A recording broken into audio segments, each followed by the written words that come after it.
Hi, this is Grammy from Grammy and Grandpa Read, and I am excited to share this book with you today.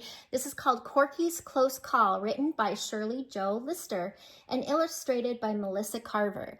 This is a book that my sister sent me, my sister Dawn, and Shirley Jo Lister is a friend of hers. So thank you, Shirley, for sharing this book with us. Corky was an ordinary green caterpillar with legs like stumpy sticks that helped him climb to the juicy leaves he loved to eat on his favorite bush. But despite his hearty diet and adventurous spirit, something was missing. Somehow it wasn't enough. "I'm tired of being plain green," Corky grumbled one day as he gazed at his reflection in a puddle. "Nobody notices me. Cousin Fuzzy and his friend Spike always look so cool," he sighed, feeling as invisible as a whisper in the wind. The next morning, Corky decided to go exploring. The day was bright and warm with a gentle breeze that made the leaves dance. Corky felt adventurous and curious about what lay beyond his leafy home. As he crawled along the top of the fence, he suddenly felt something fall, plop, right on the top of his head. At first, he thought it was a drop of rain, but then he looked up. There was no rain clouds, only endless blue sky.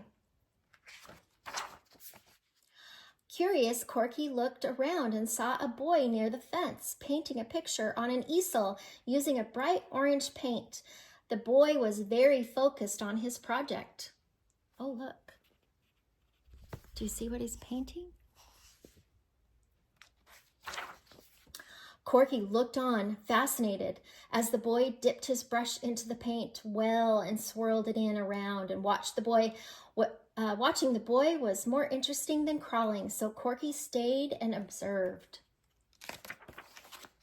The boy was sloppy with his paint, and many drops splashed onto Corky. He felt each cool drop land on his back and looked to see his green body becoming speckled with orange, and he giggled with delight.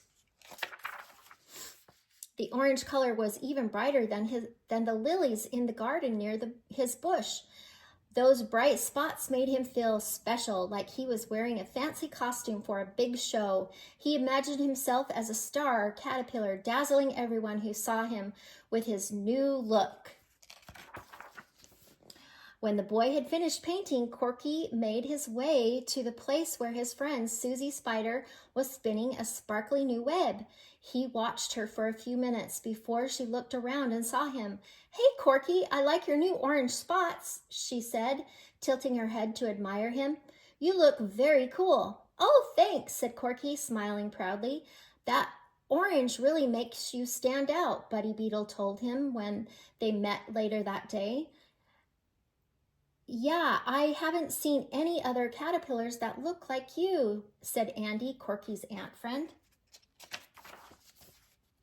Later that day, Corky was enjoying an especially tasty leaf. He suddenly felt something close around his body and lift him into the air. Uh-oh, looks like a beak.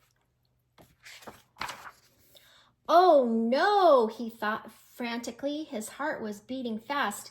He had been warned about birds and how they silently swooped down and grabbed insects, worms, and caterpillars. "I don't want to be bird food. No, no, no." He squirmed and wiggled, trying to free himself from the bird's beak as it carried him through the air. When they came close to the bird's nest, Corky saw the baby birds inside, chirping hungrily. One was teetering on the edge of the nest, looking like it might fall. The mother bird saw it too, and squawking loudly, opened her beak in alarm. In that second, Corky wiggled free and tumbled through the air. He fell down, down, down, bumping and bouncing on branches and leaves all the way. It felt like he was caught in a pinball machine. Finally, he landed in some soft grass, shaken but safe. "Whew, that was so close," Corky thought to himself as he lay quietly recovering from his fright. The sun warmed his back, and the soft breeze calmed him. He realized it was not good for him to be noticed. He didn't move until he was sure the danger had passed. He cautiously made his way back to his favorite bush. The bright orange spots that once made him feel special now seemed dangerous. He stayed in the shadows, blending in with the leaves so no birds could see him. On his way, he found Susie, Andy, and Buddy, and they asked them to help him get rid of his spots.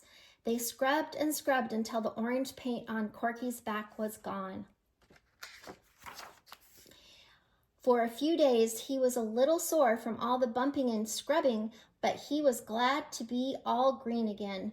Now it won't be so easy for the birds to see me, he said to himself as he munched on a delicious leaf, and I can enjoy my dinner in peace. As he ate, Corky thought about how good it was to have helpful friends who liked him with or without bright orange spots. He felt happy and safe in his favorite bush, and it was enough. Oh, that is a good story. Sometimes we think that we're not enough, and we think we need something better. And then we realize, oh, maybe that's not better. And it's important to find those people that like us just the way we are, like his friends did. I hope you like this book. And thanks again to Shirley Lister for sharing it with us. And we say, please subscribe to our channel and like the video.